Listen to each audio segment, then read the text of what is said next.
Oh, that was an excite. And a wide being called. That was a googly. And thanks to the Evans, Akbar Ali he got everything in this game. Suyash Sharma, I thought the pace was right, not the line, not the length. Was there a stumping opportunity? তো আপনারা সবাই কেমন আছেন? আশা করি সবাই ভালো আছেন। আজকে ভারতের সাথে বাংলাদেশ এশিয়া কাপ খেলা হলো, যেটা Asia cup emerging Asia cup, যেটা এখন রাইজিং এশিয়া কাপ নাম হয়েছে। এই খেলাতে ভারত খুব খারাপভাবে হারলো। এমন খারাপভাবে ভারত কিন্তু কমই হারে। এটা খুবই খারাপ বিষয় ভারতের জন্য, যে ভারত বাংলাদেশের কাছে সুপার ওভারে ম্যাচ নিয়ে গিয়েও কেবল ভারত সুপার ওভারে 1 রানের টার্গেট দিতে পারে, মানে ভারত 0 রান সুপার ওভারে। মানে এটা এক ধরনের অসম্ভব যে সুপার ওভারে 1 রানের টার্গেট, যে কোনো টিমই কিন্তু 1 রান করে ফেলবে, এতে জেতার কোনো কিন্তু চান্স নেই। তবে ভারত 194 টার্গেটে নেমে যে ম্যাচটা টাই করেছিল, এটা কিন্তু ম্যাচটা জিতে যাওয়া উচিত ছিল ভারতের অনেক আগেই। কারণ যে হিসাবে ভারতের স্কোর হয়েছিল, 15 ওভারে 150 হয়ে গিয়েছিল, 4টি উইকেট ছিল, 4টি উইকেট কেবল পড়েছিল, 6 উইকেট হাতে ছিল, আর 44 রান শুধু দরকার ছিল, 45 রান আর কি, 195 টার্গেট, তো 45 রান দরকার ছিল 5 ওভারে। ওভারে 9 করে টি-20তে ওভারে 9 করে রান কিন্তু খুব বিশাল কিছু নয়, এটা কিন্তু হয়ে যাওয়া উচিত ছিল। কিন্তু বাংলাদেশের বলার কামব্যাক করেছে, যার কারণে এই ম্যাচটা শেষ ওভারে 14 রান প্রয়োজন হয় ভারতের, সেখানে কিন্তু ভারত 13 রান তুলতে পারে। এক বলে 4 রান দরকার হয়, সেখানে কিন্তু ভারত 3 রান নিতে পারে। যাই হোক, 2 রান নিলে কিন্তু ভারত আগেই ম্যাচটি হেরে যেত। আকবর আলী যে উইকেট কিপার ছিল, সে স্টাম্প করতে গিয়ে বলটা ফসকে গিয়েছিল, যার কারণে ভারত আর একটি রান নিতে পেরেছে, যার কারণে ম্যাচটা টাই করতে পেরেছিল। কিন্তু ম্যাচ টাই যখন হয়েছিল, তখন বুঝতে পেরেছিলাম যে ম্যাচটা কিন্তু ভারতের হাতে চলে গিয়েছে এবার। কারণ সুপার ওভারে ভারতের কাছে বিধ্বংসী ব্যাটসম্যান আছে, যেখানে জিতেশ শর্মা ওপেন করেছিল রমনদীপ সিংয়ের সাথে। এখানে ওপেনিংটা এটা আমার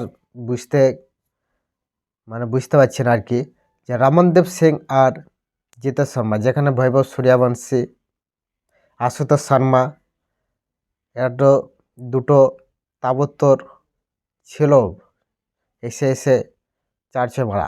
আসলে জিতেশ শর্মা কিন্তু এসে 4-6 মারে, সেরকমই ব্যাটসম্যান। কিন্তু যেখানে বৈভব সূর্যবংশী প্রত্যেকটি ম্যাচে ভালো ফর্মে চলছে, সেখানে তাকে নিয়ে আসা হলো না। কিন্তু প্রথম বলে যখন উইকেটটা পড়েছে জিতেশ শর্মা, তখন মনে করেছিলাম বৈভব সূর্যবংশী নামবে, কিন্তু তারপর আশুতোষ শর্মা আসে, সেও কিন্তু আউট হয়ে যায় ক্যাচে, যার কারণে ভারতের 0 রানে হয়, 2 বলে 2টি উইকেটে অল আউট হয়ে যায় সুপার ওভারে। যখন 1 রানের প্রয়োজন, তখন বাংলাদেশের ব্যাটসম্যান আসে ব্যাট করতে, ইয়াসের আলী আর জিসান আলম।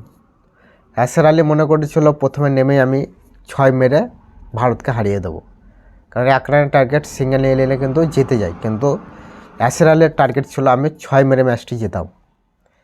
কিন্তু যখন সে প্রথম বলে মারতে যায়, বল হাওয়াতে যায়, বাউন্ডারির কাছে কিন্তু একটি দুর্দান্ত ক্যাচ হয়, যার কারণে ইয়াসের আলী কিন্তু আউট হয়ে যায়।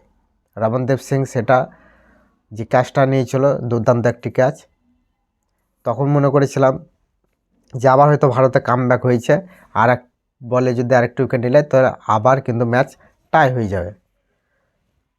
কিন্তু বাংলাদেশের ক্যাপ্টেন আকবর আলী এসে ম্যাচটি জিতিয়ে দেয়। তো এশিয়া কাপে ভারত কিন্তু বাংলাদেশের কাছে পরাজিত হলো। এখন ম্যাচ আছে শ্রীলঙ্কা ভার্সেস পাকিস্তান। পাকিস্তান ভার্সেস শ্রীলঙ্কা ম্যাচে যে জিতবে তার সাথে বাংলাদেশের ফাইনাল খেলা হবে। আমরা আশা করেছিলাম যে ইন্ডিয়া পাকিস্তান খেলা হয়তো আবার দেখতে পাবো এই এশিয়া কাপে ফাইনাল খেলা, কিন্তু সেটা হলো না। বাংলাদেশ ফাইনালে চলে গেছে। এবার পাকিস্তান নয়তো শ্রীলঙ্কার সাথে তারা ফাইনাল খেলবে। ভারত যে হিসাবে খেলছিল এই এশিয়া কাপ ইমার্জিং এশিয়া কাপে, রাইজিং ইমার্জিং এশিয়া কাপে, ভারতের কিন্তু ফাইনাল যাওয়াটা বিরাট জরুরি ছিল। কারণ সেখানে একের পর এক কিন্তু ভালো ব্যাটসম্যান বলার কিন্তু আমাদের কাছে আছে, যেমন বৈভব সূর্যবংশী, নেহাল ওদেরা, তারপরে জিতেশ শর্মা, আশুতোষ শর্মা, রমনদীপ সিং, হর্ষ দুবে, অনেক কিন্তু ভালো ভালো ব্যাটসম্যান অলরাউন্ডার বলার কিন্তু আমাদের কাছে ছিল। কিন্তু তবুও আমরা কিন্তু ফাইনালে যেতে পারলাম না। পরপর দুটি ম্যাচ আমরা হারলাম, একটা পাকিস্তানের কাছে, একটা বাংলাদেশের কাছে। এটা ভারতের জন্য দুঃখজনক যে ভারত ফাইনালে পৌঁছাতে পারল না। তো দেখা যাক এবার ফাইনালটা কার সাথে হচ্ছে, বাংলাদেশের সাথে কে ফাইনালে যাচ্ছে। তবে ভারত যেতে পারলো না, এটা কিন্তু অনেকটা দুঃখিত। তো দেখা হবে পরের ভিডিওতে। ভালো থাকবেন, সুস্থ থাকবেন।